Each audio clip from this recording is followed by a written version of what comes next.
हे friends, मैं Lakshmi LPS academy journey to excellence में आपका बहुत स्वागत करते हुए आज हम लोग पढ़ेंगे मौर्य साम्राज्य के सबसे महान शासक के बारे में, सम्राट अशोका महान। देखिए, सबसे पहली बात तो थोड़ा सा पीछे जाते हैं। 1500 में सिंधु घाटी सभ्यता गई। 1500 में एक नई सभ्यता आती है, वैदिक सभ्यता। 1500 से 1000 वैदिक काल रहता है, उत्तर वैदिक काल। जैसा कि आप जानते हैं कि सिंधु घाटी सभ्यता नगरीय थी और वैदिक सभ्यता ग्रामीण थी। अब वैदिक काल में पशुपालन वगैरह होता था। अब ये लोग कृषि की तरफ, यानी 1000 में लोहे के प्रमाण मिल चुके हैं। 1000 से 600 बीसी आपका रहता है उत्तर वैदिक काल। ठीक है, 600 बीसी आते आते आपको पता है फिर नगर दिखाई देने लगते हैं और 16 महाजनपद आपको पता है, बौद्ध ग्रंथों से हमें पता चलता है। ठीक है, 16 महाजनपदों के बारे में। 16 महाजनपद में और अब करेंसी भी आ चुकी है। पहले करेंसी नहीं होती है ना। करेंसी मतलब पंच मार्क्ड कॉइन। ओके, अब ध्यान से सुनिए, ये जो 16 महाजनपद है, इनमें सबसे ज्यादा 16 महाजनपद, जो सबसे ज्यादा महाजनपद हुए किधर हुए? पश्चिमी बिहार और पूर्वी उत्तर प्रदेश में। इसका मेन कारण था लोहे की उपलब्धता और दूसरा था फर्टाइल भूमि, वहां की उर्वरक भूमि। ठीक है, तो ये कारण थे। ओके, फिर उसके बाद आप देखिए कि जो 16 महाजनपद हैं उसमें सबसे ज्यादा, जिसको हम जानते हैं जो सबसे ज्यादा शक्तिशाली रहा, वो कौन था? मगध साम्राज्य। ठीक है, तो उसी मगध साम्राज्य में हम देखेंगे कि हम देख चुके हैं कि 3 शासक आते हैं। कौन कौन से आते हैं मगध साम्राज्य में? एक तो आते हैं हर्यक वंश। हर्यक वंश से मगध साम्राज्य की नींव डालते हैं। प्राचीन मगध की अगर हम बात करें तो उसकी स्थापना कौन करता है? बृहद्रथ पुराणों से पता चलता है और उनके पुत्र होते हैं जरासंध। अभी की बात करते हैं तो हर्यक वंश में कौन कौन होता है? हर्यक वंश में बिंबिसार जो होता है, उसकी साम्राज्यवादी नीति है ना। और साम्राज्यवादी नीति क्या? वो वैवाहिक संबंध वगैरह स्थापित करते हैं ना। ओके, फिर कई सारे विवाह करते हैं, है ना। जैसे वैशाली के लिच्छवियों से भी उनका रहता है, काशी, और फिर उसके बाद मद्र यानी कि पंजाब। ठीक है, फिर उसके बाद आता है अजात शत्रु, इसको पितृहंता वंश भी बोलते हैं। और फिर आते हैं उदयन, और उदयन के 3 पुत्र होते हैं, जिसमें से आखिरी जो शासक होता है हर्यक वंश का, वो कौन होता है? नागदशक। ओके, फिर आता है शिशु नागवंश और फिर आता है नंद वंश। नंद वंश की स्थापना जो करते हैं वो कौन करते हैं? महापद्म नंद। महापद्म नंद की उपाधि होती है एकराट की, एक राजा, है ना। ओके, फिर महापद्म नंद के 8 पुत्र होते हैं, जिसमें से सबसे नालायक, सबसे दुष्ट, सबसे खत्म, जिसको कोई फिक्र नहीं होती है, होता तो राजा है लेकिन राजा के गुणों का बिल्कुल ही उसके अंदर अभाव होता है, बिल्कुल ही अयोग्य होता है। बस फालतू का उसके अंदर क्या होता है? अहंकार। ओके, तो जो ये धनानंद है, जिसके 8वें, जो हम बता रहे हैं महापद्म नंद के 8 पुत्र हैं, जिसमें से जो आखिरी शासक होता है नंदवंश का, धनानंद का ही समकालीन होता है सिकंदर, है ना। सिकंदर आपको पता है विश्व विजय के लिए निकलते हैं और इसका डर भारत को भी होगा, है ना, क्योंकि नजदीक आ चुके थे वो। तो चाणक्य उनको समझाने के लिए जाते हैं। चाणक्य बोलते हैं, महाराज सिकंदर आने वाला है और आप क्या करिए, जो सीमावर्ती क्षेत्र है उनसे संधि समझौता करिए, उनको अपने पास मिलाइए या फिर उनकी रक्षा के लिए कुछ प्रबंध करिए। धनानंद को लगता है मैं एक राजा हूं, एक मामूली सा शिक्षक मुझे ज्ञान देने आया है, तो वो उनके ऊपर अहंकार तो दिखाते हैं, प्लस उनकी बहुत ज्यादा बेइज्जती करते हैं, बहुत अपमानित करते हैं। और फिर उसके बाद उनकी शिखा को पकड़ा के, मतलब उनकी चोटी को पकड़वाते हैं और कहते हैं इसको घसीटते हुए बाहर तक ले जाओ। और उस दरमियान क्या होता है कि उनका जो शिखा होती है, उनकी जो चोटी होती है चाणक्य की, वो खुल जाती है और चाणक्य उस वक्त शपथ लेते हैं, यानी अपने आप प्रतिज्ञा करते हैं कि मैं जब तक इस नंद वंश का नाश नहीं कर देता हूं और इस मगध के साम्राज्य पर, इस चेयर पर एक ऐसे व्यक्ति, ऐसे योग्य व्यक्ति को नहीं लाकर बिठा देता हूं, एक योग्य राजा को, तब तक मैं चैन नहीं लूंगा। ऐसा राजा जो अपनी प्रजा के लिए जिए, अपनी प्रजा को अपने पुत्र के समान, अपने संतान के समान समझे और भारत के लिए हमेशा मरने जीने को तैयार रहे। ठीक है, और उन्होंने ऐसा किया भी। देखिए, अगर आप देखेंगे चंद्रगुप्त मौर्य को, तो उन्होंने यही तो किया। जब अकाल पड़ा तो साउथ गए ना भाई, भद्रबाहु के कहने पे चले गए दक्षिण भारत, और दक्षिण भारत में चंद्रगिरी पर्वत, श्रवणबेल गोला पर बैठकर चंद्रगिरी पर्वत जो है वहां पर क्या किया उन्होंने?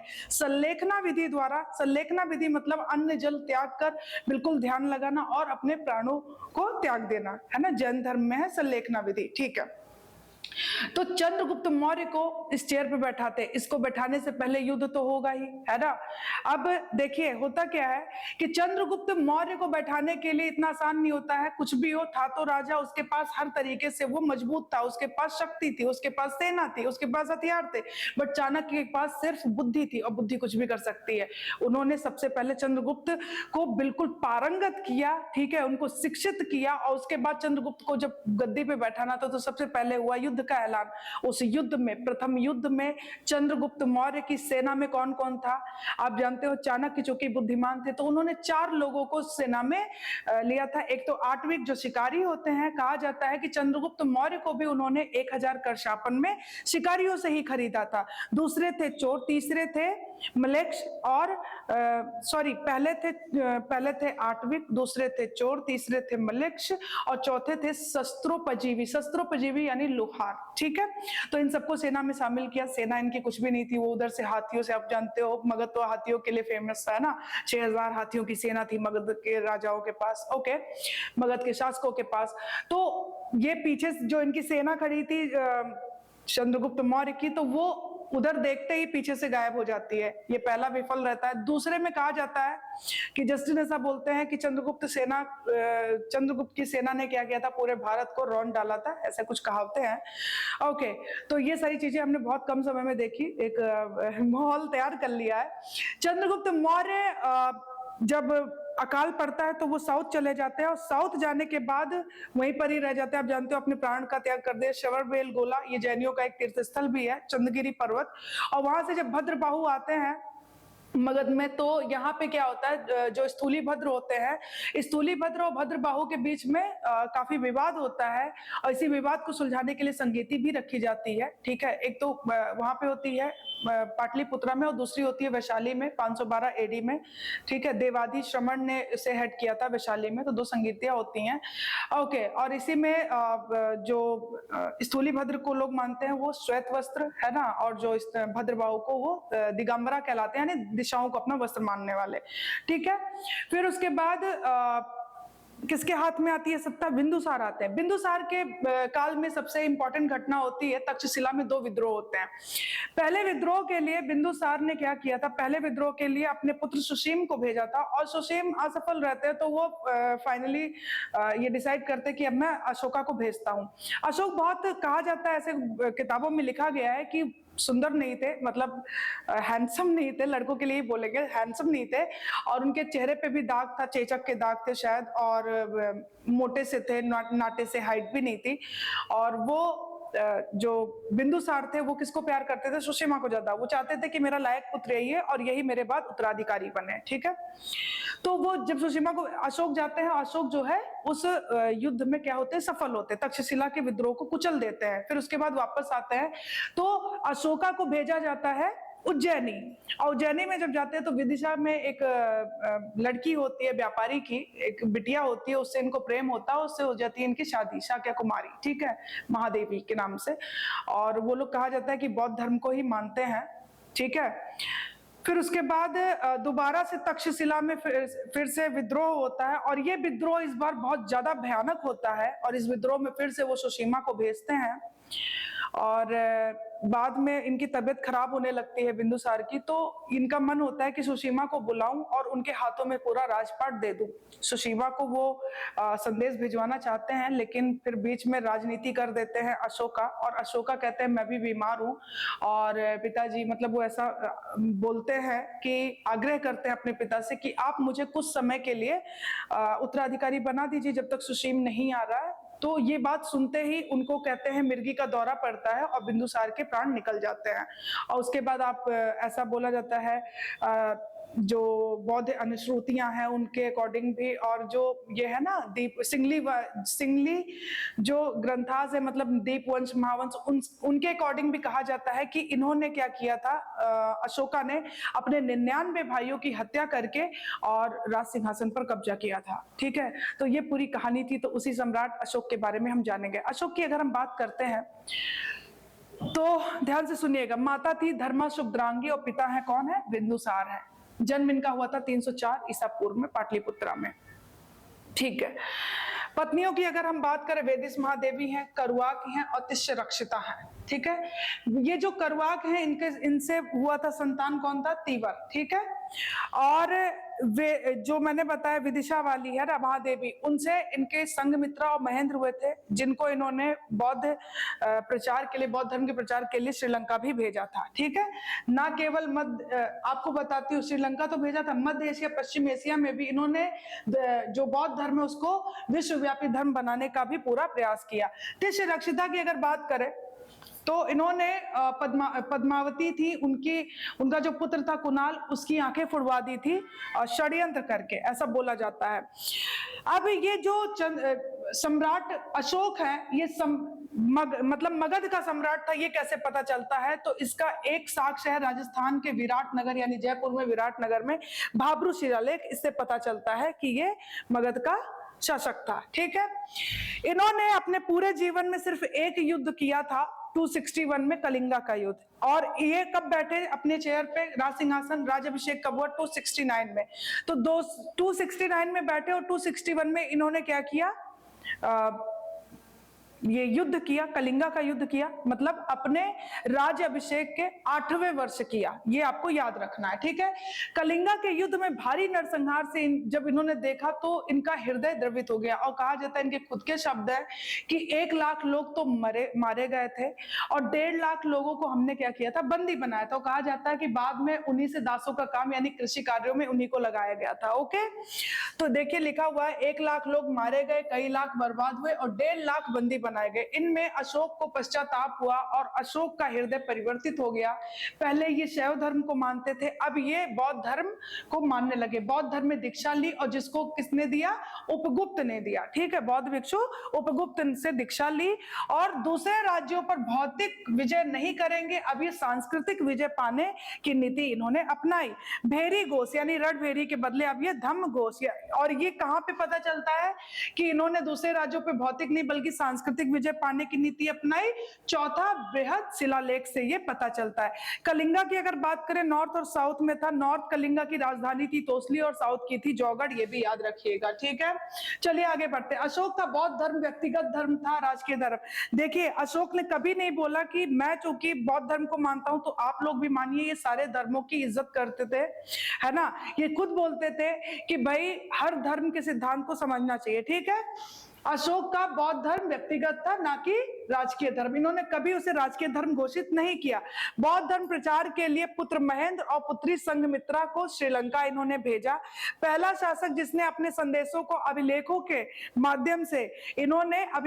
माध्यम से अपने संदेशों को पहुंचाया। और अभिलेखों की भाषा इन्होंने कौन सी रखी? प्राकृत रखी। और याद रखिएगा 4 लिपियां थी। जो भारत में लिपियां मिली हैं वो कौन सी हैं? ब्राह्मी है, ये आपको याद रखना है। खरोष्टी जो पाकिस्तान वाले एरिया में है, और एरामाइक जो अफगानिस्तान में मिली है। और ग्रीक की अगर बात करें तो ये अफगानिस्तान का जो उत्तरी वाला हिस्सा है वहां से जो लेख मिले हैं उनकी लिपि कौन सी है? ग्रीक है।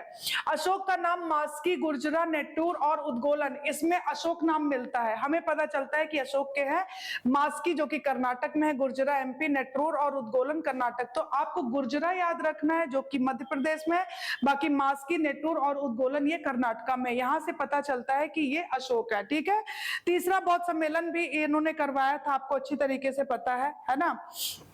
चलिए अशोक के अभिलेख की अगर हम बात करें तो सर्वप्रथम अभिलेखों का पता जो लगा था वो टी पैंथलर ने करा था, पता लगाया था 1750 में।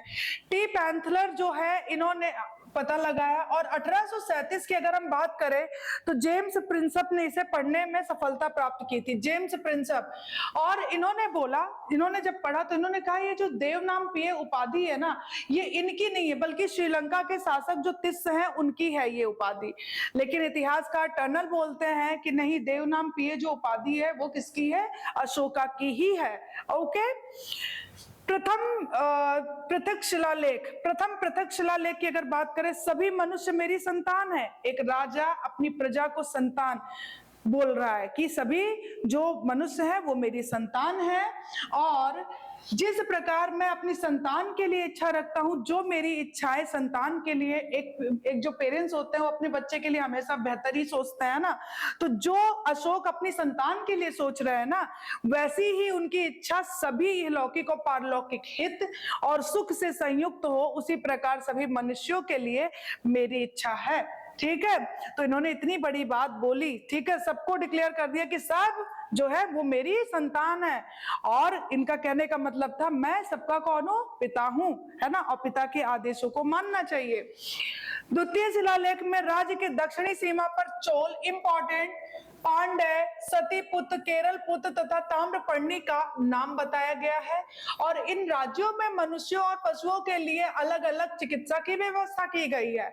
मनुष्य और पशु के लिए अलग अलग चिकित्सा की व्यवस्था किसमें की गई है, द्वितीय शिलालेख में। बहुत इंपॉर्टेंट है, चोल, पांड्य, सतीपुत्र, केरल पुत्र, इनके बारे में, और ताम्रपर्णी का नाम आता है, ठीक है, किसमें, द्वितीय शिलालेख में। बहुत ही ज्यादा इंपॉर्टेंट है। 13वें शिलालेख की अगर हम बात करें तो कलिंगा युद्ध। अब कलिंगा युद्ध कब हुआ, 261 बीसी में हुआ, है ना। कलिंगा का युद्ध कब हुआ, 261 बीसी में, 261 बीसी में हुआ, यानी राज्याभिषेक इनका 269 बीसी में हुआ था, 8वें वर्ष हुआ। ठीक है, कलिंग युद्ध भारी नरसंहार जब हुआ तो पश्चाताप होता है, इनको काफी पश्चाताप करते हैं। इसमें अशोक, इसी शिलालेख से, ये साक्ष्य है उसका, ठीक है, ये सोर्स है जानने का। ठीक है, अशोक सैनिक विजय की तुलना में अब धम्म विजय से करता है, और सीमांत प्रदेश जो है उसमें लोगों तथा जंगली जनजातियों को चेतावनी देते हैं। वो कहते हैं कि जिन्होंने जो भी अपराध किया है वो मैं क्षमा करने के लिए तैयार हूं, लेकिन इसमें भी जो क्षम्य होंगे, वो ऐसा नहीं है कि तुमने ऐसा कोई अपराध किया है जो क्षम्य नहीं है, उसको तो किसी भी कीमत पे क्षमा नहीं किया जाएगा। ठीक है, और आपको अच्छी तरीके से पता है इन्होंने एक ही युद्ध किया और उसमें उसे युद्ध का ही बार बार दुहाई देते थे। जब भी कोई कुछ इनको लगता था कोई आक्रमण करने वाला, तो सीधा कहते थे मैं वही अशोक हूँ, कलिंगा वाला, और मैंने हथियार रखा है, चलाना नहीं भूला हूँ। ठीक है, तो एक बार युद्ध किया, उसके बाद दोबारा करने की जरूरत ही नहीं पड़ी इनको। चौथा स्तंभ लेख की अगर बात करें, अब देखिए अशोक ने राजकों की भी नियुक्ति की, और इतना ज्यादा इनको लिबर्टी दिया था। देखिए अभी राजकों पर पूर्ण विश्वास व्यक्त करते हुए इन्होंने सीधा बोला कि जिस प्रकार एक माता पिता ना एक योग्य धात्री, मतलब आया के हाथ में अपने बच्चों को, अगर वो योग्य है उसके हाथ में अपने बच्चे को देते हैं तो निश्चिंत हो जाते कि एक सेफ हाथ में मेरा संतान है। ठीक है, उसी प्रकार मैंने ग्रामीण जनता के लिए, सुख के लिए राजकों की नियुक्ति की है, और उन राजकों को ना न्यायिक अनुसंधान और दंड के लिए भी उन्होंने क्या किया था, स्वतंत्र कर दिया था। तो राजकों की नियुक्ति कहां पे करते हैं, चौथे स्तंभ लेख से पता चलता है। पांचवे की अगर हम बात करते हैं, पांचवा शिलालेख, तो धम्म महामात्रों की नियुक्ति करते हैं। ठीक है, धम्म महामात्रों की नियुक्ति करते हैं।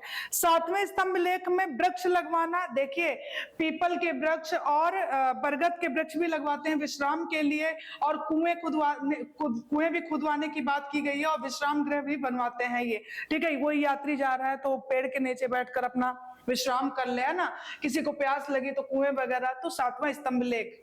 ओके, साची लघु स्तंभ की अगर बात करें, जो भी भिक्षु भिक्षुणी संघ के नियमों का उल्लंघन करते हैं उनको श्वेत वस्त्र यानी सफेद वस्त्र पहनाकर और अयोग्य जगह पर छोड़ दिया जाएगा, ऐसा बोला गया है। ठीक है, हड़काया गया है उन लोगों को, इसीलिए डिसिप्लिन में रहना है सबको। तो ये साची का स्तंभ लेख पे। दक्षिणी बिहार गुहा लेख पे आते हैं। दक्षिणी बिहार का जो गया जिला है, वहां पे बराबर की पहाड़ियां, उनको काटकर 4 गुफाओं का निर्माण करवाया गया और आजीवकों को दान दिया गया। आजीवक कहां से आए, देखिए जब मैंने जैन धर्म पढ़ाया था तो मैंने बोला था कि जैन धर्म में 24 तीर्थंकर हुए हैं। उसके संस्थापक कौन थे, ऋषभ देव थे, और जो 24 तीर्थंकर हुए आखिरी कौन थे, वास्तविक संस्थापक कौन थे, वर्धमान, जिनको हम महावीर स्वामी के नाम से जानते हैं, है ना। महावीर स्वामी जब तपस्या कर रहे होते हैं, मतलब वर्धमान के नाम से पहले जाने जाते हैं वो, तो उस वक्त उनके साथ एक और महान भाव होते हैं, नाम क्या होता है उनका, मक्खल गोसाल। और इन दोनों के ज्ञान में, इन दोनों के सोच में मतभेद होता है, और मक्खल गोसाल इनसे अलग हो जाते हैं और एक संप्रदाय की नींव डालते हैं, उसी को हम बोलते हैं आजीवक संप्रदाय। और ये आजीवक संप्रदाय वही है, तो इसके जो सन्यासी हैं उनको ये दान करते हैं, ठीक है। दक्षिणी बिहार के गया जिले में बराबर पहाड़ियों पर 4 गुफाओं का निर्माण किया गया और आजीवकों को, है ना, आजीवक संप्रदाय के जो सन्यासी हैं उनको दान दिया गया। ये जो 4 गुफाएं हैं, गुफाओं का निर्माण हुआ, उनके नाम कर्ज, चौपार, सुदामा और विश्व झोपड़ी, ठीक है। कर्ज, चौपार, सुदामा और विश्व झोपड़ी। फिर मौर्य शासक दशरथ आते हैं 224 ईसा पूर्व से लेकर 216। आखिरी शासक कौन होता है? बृहद्रथ। ओके, 224 ईसा पूर्व से 216 ईसा पूर्व। अपने पूर्वज अशोक के समान ही इन्होंने भी देव नाम पिए उपाधि धारण की और साथ ही इन्होंने बिहार राज्य के गया में स्थित नागार्जुनी, अब नागार्जुनी पहाड़ियों को काटा और 3 गुफाओं का निर्माण करवाया और इन्होंने भी आजीवक संप्रदाय के जो सन्यासी थे उनको दान कर दिया, ठीक है। चलिए आगे बढ़ते हैं। प्रयाग स्तंभ लेख, प्रयाग प्रशस्ति समुद्रगुप्ता, याद है? चलिए, प्रयाग स्तंभ लेख पहले कौशाम्बी, बाद में अकबर ने इसे इलाहाबाद में, जो अभी आप प्रयागराज बोलते हो, वहां पे स्थापित करवाया। दिल्ली टोपरा स्तंभ लेख की अगर हम बात करें, फिरोज शाह द्वारा टोपरा से दिल्ली लाया गया, ठीक है। अब आइए दिल्ली मेरठ, ये पहले मेरठ में था, जो फिरोज शाह जो है वो इसे दिल्ली ले आया। रामपुरवा की बात करें, चंपारण में खोज इसकी 1872 में कार्लाइल द्वारा की गई थी, रामपुरवा लेख की, ठीक है। लौरिया अरेराज की बात करें, ये चंपारण में है। रामपुरवा और लौरिया अरेराज और लौरिया नंदनगढ़, ये तीनों चंपारण में है, ठीक है। रामपुरवा की खोज 1872 में कार्लाइल ने की थी। लौरिया अरेराज चंपारण में, लौरिया नंदनगढ़ चंपारण। स्तंभ पर मोर का चित्र है तो लौरिया नंदनगढ़। अच्छा, नंद गोपाल कौन है? कृष्णा है ना, और वो मोर का पंख लगाते हैं, तो ये तो याद ही हो जाएगा आपको, लौरिया नंदनगढ़, ठीक है। इसी स्तंभ पर मोर का चित्र बना हुआ है। अब आ जाइए अशोक और बौद्ध धर्म को देखते हैं। अशोक के अभिलेख उसके बौद्ध होने का संबंध कलिंग से जोड़ते हैं और ऐसा 13वें शिलालेख में मिलता है कि अशोक जब 261 बीसी में कलिंगा का युद्ध करते हैं तो वहां के भारी नरसंहार को देख के खून की नदियां बह जाती है और उनका हृदय द्रवित हो जाता है और वो इतने ज्यादा क्रूर हो सकते हैं, ये कैसे? तो वो अपना हृदय परिवर्तन करते हैं, उसके बाद दोबारा वो कभी हथियार नहीं उठाते हैं। आप देखो, पता चलता है कि पहले भी, है ना, कई सोर्सेज हैं कि उन्होंने अपने 99 भाइयों की भी हत्या की थी। तो स्टार्टिंग में वो बहुत ज्यादा क्रूर थे और उसके बाद आप देखो कि वो बाद में कितने ज्यादा संत हो गए, है ना। ओके, अशोक के अभिलेख उसके बौद्ध होने का संबंध कलिंग से जोड़ते हैं और अशोक राज अभिषेक के 10वें वर्ष बौद्ध गया था। बौद्ध गया कहाँ पे है? जहाँ पे इनको बोधि वृक्ष के नीचे ज्ञान प्राप्त होता है, जहाँ ये प्रज्ञावान हो जाते हैं, है ना।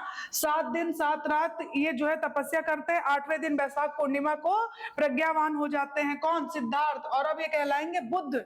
ओके, राज अभिषेक के 20वें वर्ष ये कहाँ गए? लुम्बिनी। लुम्बिनी यानी लुम्बिनी वो जगह जो वर्तमान में अभी नेपाल में है, यहाँ पे इनका जन्म होता है। किसका? भगवान बुद्ध का।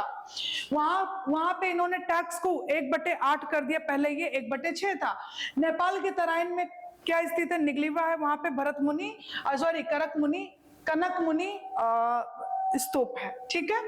चलिए, अशोक ने जियो और जीने दो का पाठ भी पढ़ाया। जो लोग भला आचरण करेंगे स्वर्ग जाएंगे, ऐसा बोला। और ऐसा नहीं है कहा, देखिए, जो लोग भला आचरण करेंगे वो स्वर्ग जाएंगे तो कहा, लेकिन उन्होंने ये कभी नहीं बोला कि जो कि बौद्ध धर्म का चरम लक्ष्य था, ठीक है। ओके,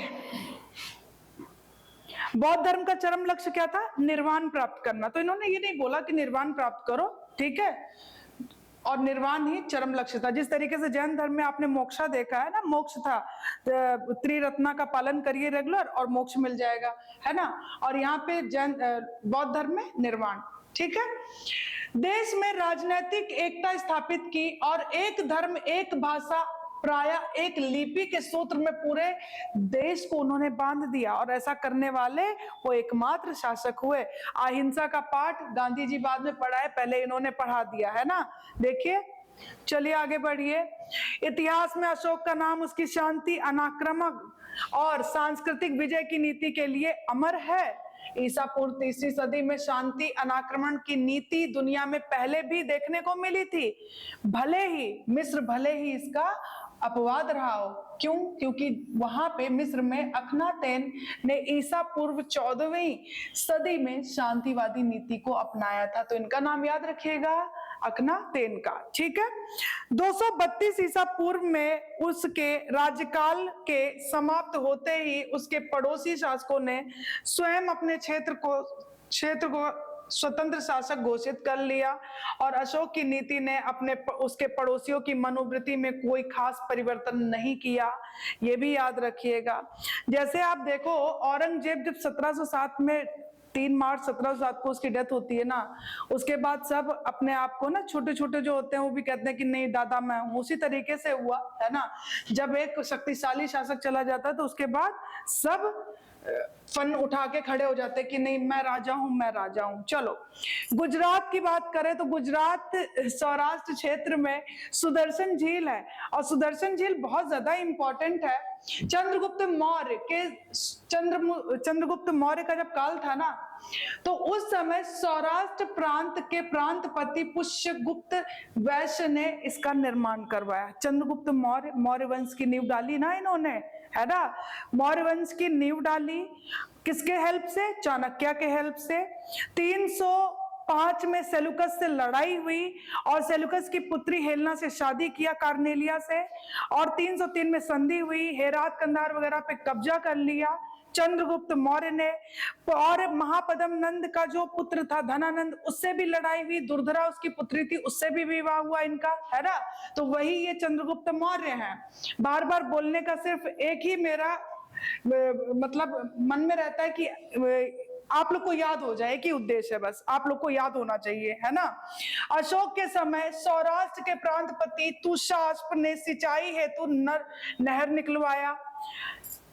चंद्रगुप्त के समय ये बनाया गया, अशोक के समय नहर निकलवाई गई, और शक महाक्षत्रक रुद्रदामन मोस्ट इंपॉर्टेंट के कार्यकाल में अत्यधिक वर्षा हुई और वर्षा होने के कारण ना इसका बांध टूट गया और उस बांध को दोबारा से इन्होंने बनवाया। ठीक है, तो झील में बांध का पुनर्निर्माण करवाया। अब आइए गुप्त सम्राट जो स्कंदगुप्त है, उनके काल में क्या हुआ, फिर से हैवी रेनफॉल की वजह से ये टूट गया बांध, और जिसकी वजह से उस पर क्या हुआ, गिरनार नगर के नगर प्रमुख थे चक्रपालित, उन्होंने पत्थरों से इस बार इसको मजबूती से इसको बनवा दिया। ठीक है, इसकी ढलाई करवाई और बांध को मजबूत तो करवाया, साथ में ही यहाँ पे भगवान विष्णु की प्रतिमा भी स्थापित करवा दी।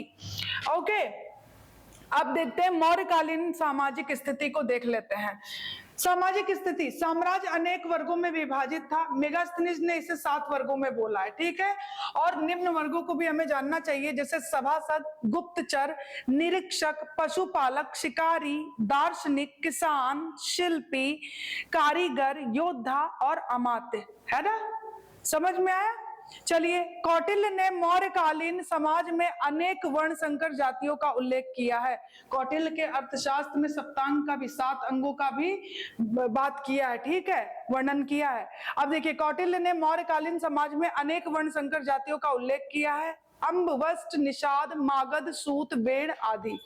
अम्बवस्त, निषाद, मागध, सूत और वेण आदि। ठीक है, स्त्रियों की बात करें तो स्त्रियों की स्थिति में पुनर्विवाह नियोग प्रथा थी उस वक्त। नियोग प्रथा क्या थी? ऐसी कोई स्त्री जिसका जो विधवा हो गई हो, और विधवा उस वक्त हुई हो जब उसका कोई पुत्र ना हो, कोई संतान ना हो, वही पुत्र। ठीक है, तो ऐसी स्त्री का उसके सगे संबंधियों के साथ तब तक संबंध स्थापित करवाया जाता था जब तक वो एक पुत्र को जन्म ना दे दे। ठीक है, ऐसे पुत्र को क्षत्रप कहा जाता था। ठीक है, कुलीन और संभ्रांत, यानी कि जो उच्च कुल के थे, संभ्रांत घर की स्त्रियां घर के अंदर ही रहती थी और उन्हें कौटिल्य ने अनिष्कासिनी कहा गया है।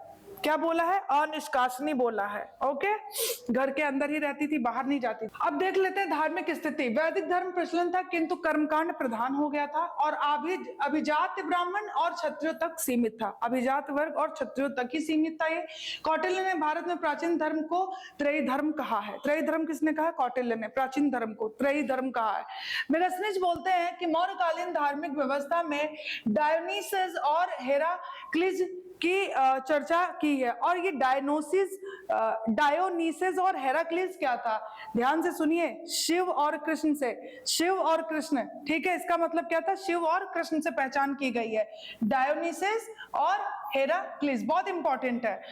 पतंजलि मौर्य काल में देव मूर्तियों को पतंजलि के अकॉर्डिंग कहा जाता है कि मौर्य काल में देव मूर्तियां बेची जाती थी और जो इनको बनाते थे ना उन शिल्पियों को देवता कारू कहा जाता था। ये किसने बोला है? पतंजलि ने बोला है। ठीक है, योग गुरु पतंजलि। ओके, अर्थशास्त्र किसकी है? कौटिल्य की है। मौर्य साम्राज्य में ब्रह्म, इंद्र, यम, स्कंद की मूर्ति बनाकर जो नगर का द्वार होता था ना उसके चारों ओर उन्हें स्थापित करवाया जाता था। चारों ओर, ये शब्द याद रखिएगा, नगर द्वार के चारों ओर स्थापित करवाया जाता था ब्रह्म, इंद्र, यम और स्कंद की मूर्तियों को। समझ में आया?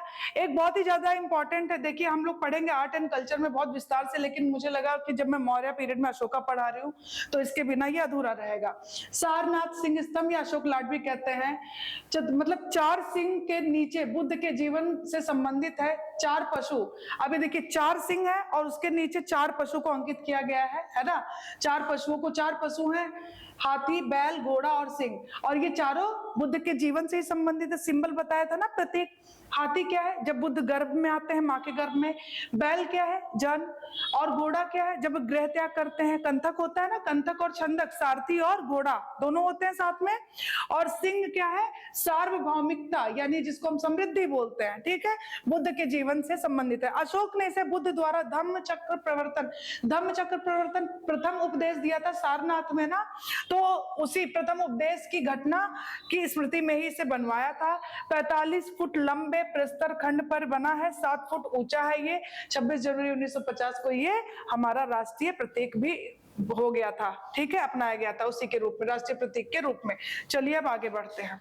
ओके, सबसे पहले हम देखेंगे नगर प्रशासन को। नगर प्रशासन में मेगास्थनीज जो है वो बोलते हैं कि पाटलिपुत्रा के नगर प्रशासन का वर्णन करते हैं। तो पाटलिपुत्रा नगर प्रशासन, और ये जो मेगास्थनीज है ये चंद्रगुप्त मौर्य के दरबार में थे। आपको पता है किसने भेजा था? सेल्यूकस ने भेजा था। और मेगास्थनीज नहीं लिखी है, इंडिका, तो वो सोर्स है। प्रमुख अधिकारी इसके होते थे एस्ट्रोनोमोई, और जो जिलाधिकारी यानी वर्तमान का जो डीएम है वो क्या कहलाता था? एग्रोनोमोई। ठीक है, पाटलिपुत्र नगर प्रशासन 30 सदस्यों के समूह द्वारा चलाया जाता था। और प्रत्येक 30 सदस्य जो होते थे, जिनकी कुल 6 समितियां होती थी, 6 समितियों में प्रत्येक में 5-5 सदस्य रखे जाते थे। 6 पंचे 30, है ना।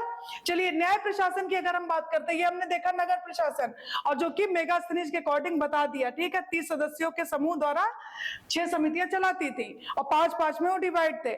न्याय प्रशासन की बात करें तो अगर हम दीवानी और फौजदारी की बात करते तो दीवानी न्यायालय में देखिए धर्म स्थयी बोलते हैं इसे। न्यायाधीश इसका व्यवहारिक होता था। क्या कहलाता था? व्यवहारिक कहलाता था। फौजदारी न्यायालय को कंटक शोधक कहा जाता था। इंपॉर्टेंट, बहुत ज्यादा। न्यायाधीश इसका कहलाता था प्रदेष्टा। इंपॉर्टेंट। तो न्याय प्रशासन में आपने दीवानी और फौजदारी देखा। दीवानी में आप याद रखिएगा व्यवहारिक, और फौजदारी में याद रखेंगे प्रदेष्टा। ओके, सैन्य प्रशासन की बात करते हैं तो सैन्य की बात करते हैं, पिलनी बोलते हैं कि चंद्रगुप्त की सेना में 6 लाख पैदल और 30,000 जो है आपके घुड़सवार थे, और 9,000 हाथियों की सेना थी इनके पास। बहुत ही ज्यादा इंपॉर्टेंट है। मेगास्थनीज के अनुसार, मेगास्थनीज की इंडिका जो सोर्स है उसके अनुसार कहा जाता है कि सैनिक प्रशासन के लिए 3 अधिकारियों की एक परिषद होती थी, 30 अधिकारियों की परिषद होती थी, वही चीज जो दोबारा बोल रही हूं मैं। 5-5 सदस्यों वाली 6 समितियां, और ये 6 समितियां, इनको अभी हम देखेंगे। ठीक है, अब ये देखिए इसमें कौन कौन है। 6 समितियों की जिम्मेदारी क्या होती थी? पैदल, घुड़सवार, हाथी, रथ और नाव और सवारी, ये सेनाएं। ठीक है, अब यहाँ पे देख लीजिए। प्रथम समिति वो क्या देखती थी? जल सेना व्यवस्था को देखती थी। दूसरी समिति देखती थी यातायात एवं रसद की व्यवस्था। तीसरी जो थी पैदल सेना को देखती थी। चतुर्थ यानी चौथी जो थी अश्वरोही यानी घोड़ों की जो सेना थी। पंचम जो थी गज सेना यानी हाथियों की सेना, और छठी जो थी वो रथ सेना देखती थी। कितना इंपॉर्टेंट और कितने इंटेलिजेंट थे ना ये लोग, कितना सुव्यवस्थित ढंग से इन्होंने सारी कुछ चीजें कर रखी थी। ठीक है, तो ये 6 समितियों को देखना है आपको। इसमें 5, इसमें 5, इसमें 5, इसमें 5, इसमें और इसमें, इन सब में 5-5 सदस्य थे। ठीक है, समझ आई। गुप्तचर की बात करें, जो चुपके चुपके जाके और सब पे नजर रखते थे, है ना, बहुत इंपॉर्टेंट है। गुप्तचर व्यवस्था, प्रशासन और न्याय व्यवस्था को सुचारू ढंग से चलाने के लिए इनकी भी नियुक्ति की गई थी, गुप्तचरों की। गुप्तचरों को गुप्त पुरुष कहते थे, और इसके प्रधान को महामात्या प्रसर्प कहा जाता था। प्रधान को महामात्या प्रसर्प कहा जाता था। जो पुरुष गुप्तचर होता था ना, उसको शांति, तीक्ष्णा और शरद कहा जाता था, और स्त्री गुप्तचर जो होती थी उसको बोलते थे वृषाली, परिव्राजक और भिक्षुणी। वृषाली, परिव्राजक और भिक्षुणी कहा जाता था। अर्थशास्त्र में बोला गया है, कौटिल्य ने ऐसा बोला है कि गुप्तचर दो प्रकार के थे, एक तो होते थे संस्था और एक होता था संचार। दो प्रकार से संस्था जो होती थी वो क्या होती थी, संगठित होकर कार्य करती थी, और जो संचार, तो संचार याद रखिएगा कि घूमकर यानी घुमक्कड़ होते थे, ये घूमते रहते थे दिन भर, ठीक है, और तब ये अपना घूम घूम कर कार्य करते थे। तो संस्था और संचार आपको याद रखना है, अर्थशास्त्र कौटिल्य की। कृषि की अगर बात करें, मेगास्थनीज बोलते हैं कि मिस्र की भांति मौर्य राज्य में अधिकारी जमीन को मापता था और उस नहरों का निरीक्षण भी करता था। नहरों का निरीक्षण करता था मतलब देखता था कि जो नहरें हैं बड़ी बड़ी, उससे जो छोटी नहरों में पानी जाता है वो सही ढंग से जा रहा है या नहीं जा रहा है, कोई चोरी वोरी तो नहीं कर रहा है, सब अपना काम सही से कर रहे हैं, जमीन ठीक ठाक है, सही से मापता था, ठीक है। और कौटिल्य की अगर बात करें, कौटिल्य कहते हैं कृषि कार्य में दासों को लगाया जाता था। कौटिल्य के अर्थशास्त्र से पता चलता है कि दासों को लगाया जाता था। मेगास्थनीज ने बोला है कि दास होते ही नहीं थे, और आप अच्छी तरीके से जाते हो वैदिक काल से ही गृहदास वगैरह रहे हैं, ठीक है। और ये भी कहा जाता है कि ये जो कलिंगा युद्ध हुआ था उसमें लोग जो बंदी बनाए गए थे उनको दासों में ही बाद में लगाया गया था कृषि कार्य वगैरह में, ठीक है। यूनान और रोम में जो कार्य दासों से लिए जाते थे वो भारत में कौन करता था, शूद्रा करते थे, है ना। 4 वर्ण, ब्राह्मण, क्षत्रिय और वैश्य, शूद्रा, ठीक है। परिवहन व्यवस्था की बात करें तो मौर्य साम्राज्य की उन्नत आर्थिक व्यवस्था में मार्गों का अधिक योगदान था। पाटलिपुत्र से चंपारण होते हुए एक मार्ग तो चला जाता था नेपाल। कहां जाता था, नेपाल। अब देखिए हिमालय की तराइन में भी एक सड़क था जो वैशाली और चंपारण, कपिलवस्तु, कलसी और देहरादून के जो जिला है हाजरा होते हुए पेशावर तक जाता था। कनेक्टिविटी देखिए कितनी अच्छी है इनकी, है ना। ओके, मेगास्थनीज ने सड़क के बारे में बोला कि एक सड़क की चर्चा की है जो पश्चिमोत्तर, एक सड़क है उसकी चर्चा की है जो पश्चिमोत्तर भारत को पटना से जोड़ता था, और यह पटना सासाराम के बीच भी था। यही सड़क पटना और सासाराम के बीच में भी था, जो मिर्जापुर मध्य भारत भी जाता था, ठीक है। ओके, अशोक अभिलेख के मिलने के स्थान पर, अच्छा, अशोक अभिलेखों के राजमार्गों में ही पड़ते हैं, ठीक है।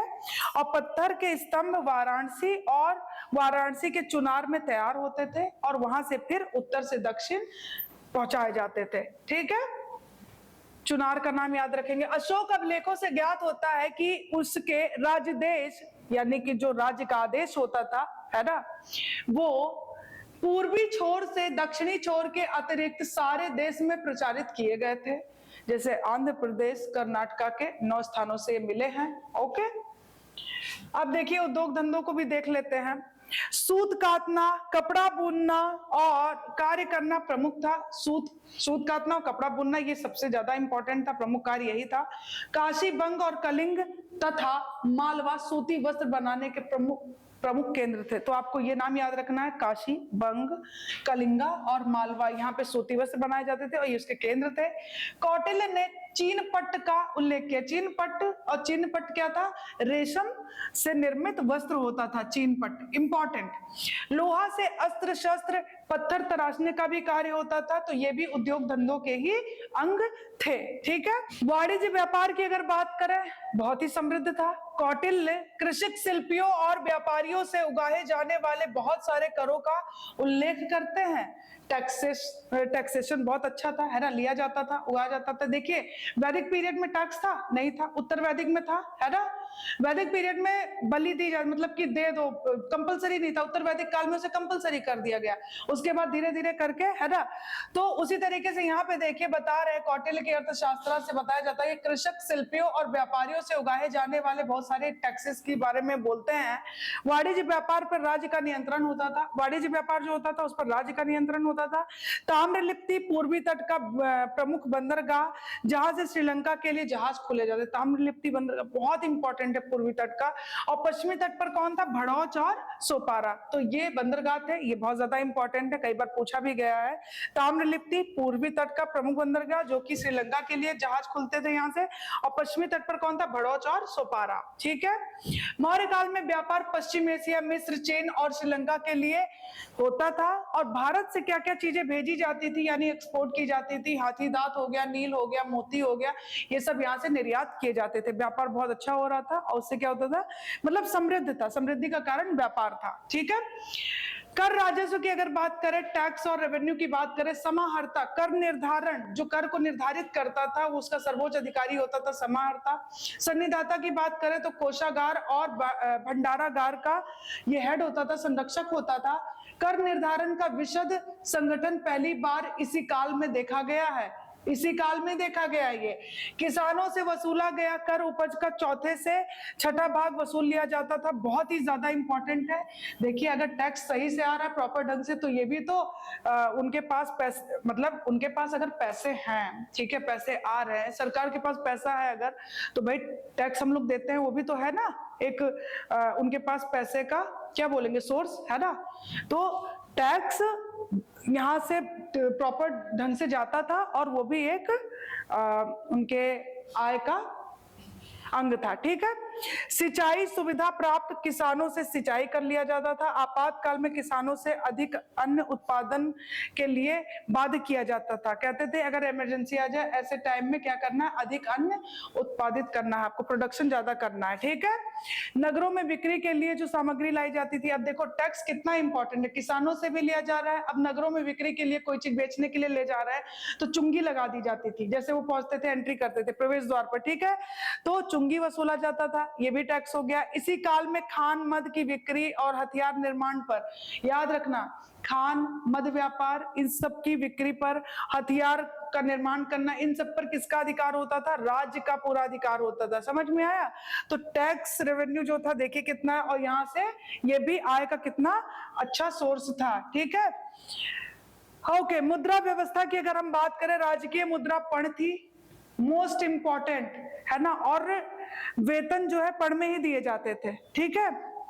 जैसे 48,000 पर्ण हो गया, 60,000। तो ये देखिए इस समय आहत मुद्राएं प्रचलित थी जिन पर मोर, पर्वत, अर्धचंद्र अंकित, और ये अधिकांशतः चांदी की होती थी। अब याद रखिए, करशापन, धरण, काकड़ी, अर्ध काकड़ी और अन्य मुद्राएं। करशापन 1000 करशापन में चाणक्य ने चंद्रगुप्त मौर्य को शिकारी से खरीदा था। ये करशापन को अगर आप छोड़ दोगे, चांदी की मुद्रा थी। धरण, काकड़ी और अर्ध काकड़ी ये किसकी थी? ये तांबे की थी। ओके, अब शॉर्ट में एक बार देख लो, अच्छे से याद रहेगा। देखिए अशोक, ध्यान से सुनिए, प्रांतों की संख्या 5 थी जिसको चक्र कहते थे। प्रांत, अशोक के टाइम में प्रांतों की संख्या कितनी है? 5, जिसको हम चक्र बोलते थे। प्रशासक कुमार या आर्यपुत्र या राष्ट्रिक कहलाता था। प्रांतों को विषय में विभाजित किया गया था और ये विषयपति कहलाता था। ठीक है। विषयपति। प्रशासन की सबसे छोटी इकाई क्या होती थी? ग्राम होती थी, और प्रशासक कहलाएगा ग्रामिक। ठीक है। प्रशासकों में सबसे जो इंपॉर्टेंट है वो है गोप है। 10 गांव का प्रशासक होता था, प्रशासन को संभालता था ये गोप। मेगास्थनीज के अनुसार कहा जाता है कि नगर का प्रशासन 3 सदस्यों का उल्लेख उसने किया है ना, 3 सदस्यों का मंडल जो कि 6 समितियों में विभाजित था, और 6 में आपको पता है प्रत्येक में 5-5 सदस्य होते थे। ठीक है।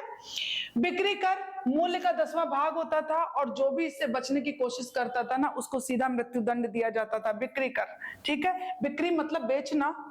मेगास्थनीज के अनुसार एग्रोनोमोई, बताया ना, एग्रोनोमोई मार्ग निर्माण अधिकारी था।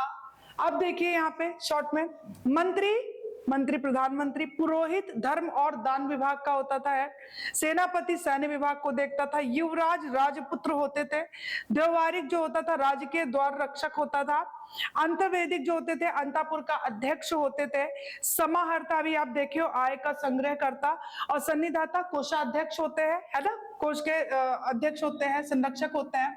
प्रशासता कारागार का अध्यक्ष, प्रदेष्टि आप देखियो कमिश्नर, पौर हो गए नगर कोतवाल, व्यवहारिक हो गए न्यायाधीश, नायक हो गए नगर रक्षा का अध्यक्ष, और कर्मांतिक हो गए उद्योग और कारखाना के अध्यक्ष। मंत्री परिषद का अध्यक्ष होता था। दंडपाल सेना का सामान एकत्र करना, और दुर्गपाल जो दुर्ग वगैरह होते थे उनका रक्षक होते थे। अंतपाल कई बार पूछ चुका है, सीमावर्ती दुर्गों का रक्षक अंतपाल होते थे। ओके, तो ये आज हम लोगों ने मौर्य काल को अच्छे से, मतलब आज ये आखिरी था, मौर्य काल कंप्लीट हो गया, काफी अच्छे से हम लोगों ने पढ़ा, और उम्मीद करती हूँ कि आपको वीडियो अच्छा लगेगा। खूब पढ़िए, खूब खुश रहिए। Thank you so much.